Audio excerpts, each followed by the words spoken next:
because I don't want to share tactics and strategies. Sure, okay. But I will tell you that there'll be additional resources down there. We're using overtime funding to make sure there's a visible presence downtown. And what we want is everybody to be able to enjoy themselves down there. And, while the disorder activity tends to come from perfectly lawful activities, it becomes problematic when people start getting violent. So we just want to make sure we have enough resources down there. Officers work very hard. Okay. Absolutely. And they want their time off as well. Sure. And so when we don't get enough of a response from people volunteering to work overtime, then we go and we say, okay, you haven't worked overtime in a while, we're going to need you to work this weekend. And it's the same thing as your employer would do, we need you to work. I know it's your birthday, and it's one of those things that we have to do. It's not something we like to do. Particularly on short notice, but to get enough officers down there where we feel comfortable we've got enough resources, then we had to do the draft. We just want to make sure it's not blocked. Sidewalks are not blocked. Okay. We're going to make some improvements to lighting down there to try to get rid of some of the dark spots. Okay. We've got some lighting on order. As a matter of fact, the only thing that's not in is the poles. Okay. As soon as the poles come in, then Public Works will install those. Okay. And we can actually adjust the intensity of those to depending on what's going on downtown. We will be enforcing private parking lots to the extent that we can. That seems to be part of the problem, is that they're using private property.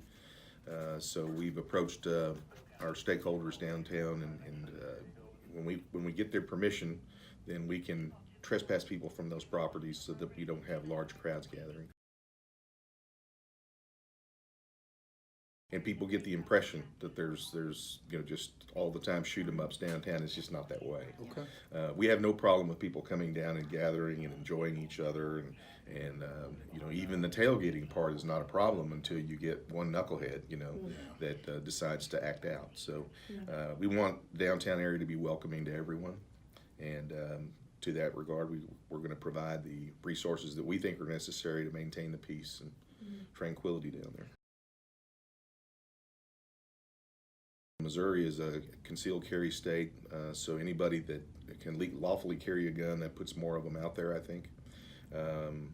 On the other hand, it's a right, and you can't infringe on people's rights. And when people choose to misuse them is when we have the problem.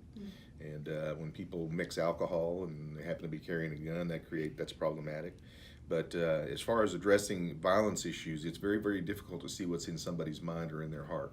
Sure. And until they do something to try to hurt someone else, then there's not a lot we can do to prevent it.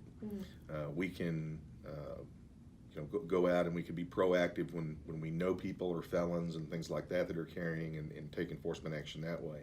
But a law-abiding citizen has that right. And as long as that continues, then the police department's hands are pretty tied as far as getting weapons off the street. Well, we're going to have to take a wait-and-see attitude to see what kind of effect we have. Throwing cops at a problem isn't always the solution. One concern I have, is that it creates more opportunities for encounters that you have to deal with, the issues down there. We don't mind dealing with them, but a lot of times we get criticized for it. So we have to be very careful that there's a fine balance and that everybody's treated fairly.